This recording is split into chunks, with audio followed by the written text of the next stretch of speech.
Happy Saturday. Thanks so much for jumping on here. I wanted to talk about a couple things.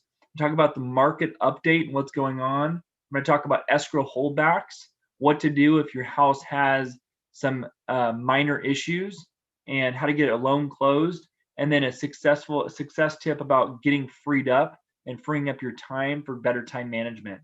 So number one, jump in, market update. Remember we talked about how the Federal Housing Finance Agency had a change recently. Mark Calabria was removed, and what we're seeing is Mark Calabria was more driven on trying to take Fannie Mae and Freddie Mac public again. And so what the change is moving some of that money that was kind of geared to try to make them look more profitable back to the consumer. So one program that they're coming out with is called Refi Now. Refi Now is a program for low to moderate income people that may not income or debt to income qualify, that now possibly could qualify for a refinance.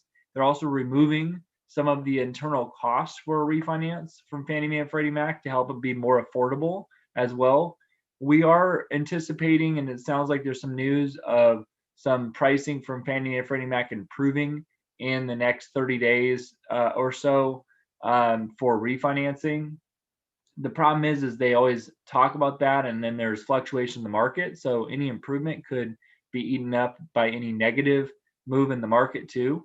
So got to keep that in mind. I take it with a grain of salt, but basically what they're doing is they're really trying to help that low to moderate income section that have not been helped before, helped intentionally with some of these new programs like Refi Now.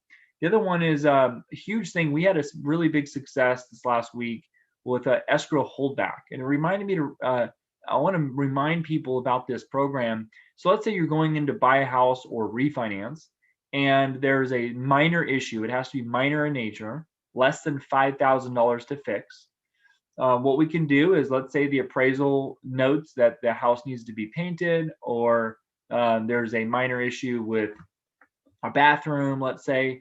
What we can do is we can come in this case, I had a paint issue on a VA loan. So a veteran was not able to close, would have not been able to close with a lot of other lenders because the house needed to be painted. Now, what we did was we got the bid from the painter. We used that bid from the painter to then have the close on the loan. We had them do the work after closing. They sent over the information that the painting was done, and then we reimbursed through the escrow holdback the painter. Now we have to hold back about 150% of the bid, so, and it can't be more than $5,000.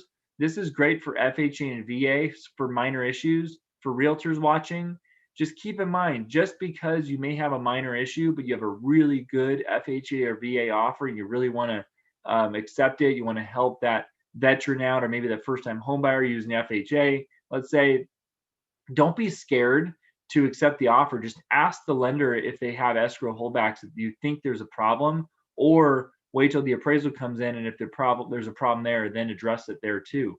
So those are some really big tips to help either families close on a loan, or realtor partners help their families close on properties as well. Another huge thing as far as being successful, and this is whether you're being successful in business or life. I kind of use this in a few different ways here, but a big problem right now is time management, especially as we get back to kind of normal day-to-day business, get away from our houses and actually get out and do things.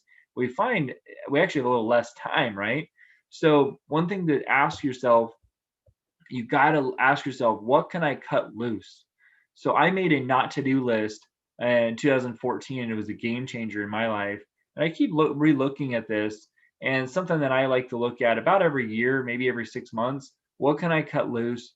What are the things that I can cut loose in my life? The things that I do, either also the habits that I have, maybe bad habits. Let's say what type of bad habits can you cut loose? What type of people can you cut loose? People can be very draining and negative and just not good for you overall. So what can I cut loose? Think about that, whether it's your to-dos, your habits, the people in your life. And after you're done with that, and spend some time on that, that I would also go then to, what am I best at? What am I best at? And think about, what are you best at? What are you best doing and good at? And then write those things down. I'd say write about 10 of those down, because this will kind of give you clarity of what your priorities are and what you should be spending time on. So it's going to free you up for the things that you shouldn't be doing, and it's going to help you prioritize on the things that you should be doing. Hopefully this helps. Have an awesome Saturday. And we're here for you. If you have any loan questions, just shoot me a message on here or call a text on the number on the screen. Have an awesome day, and we'll talk to you soon. Take care.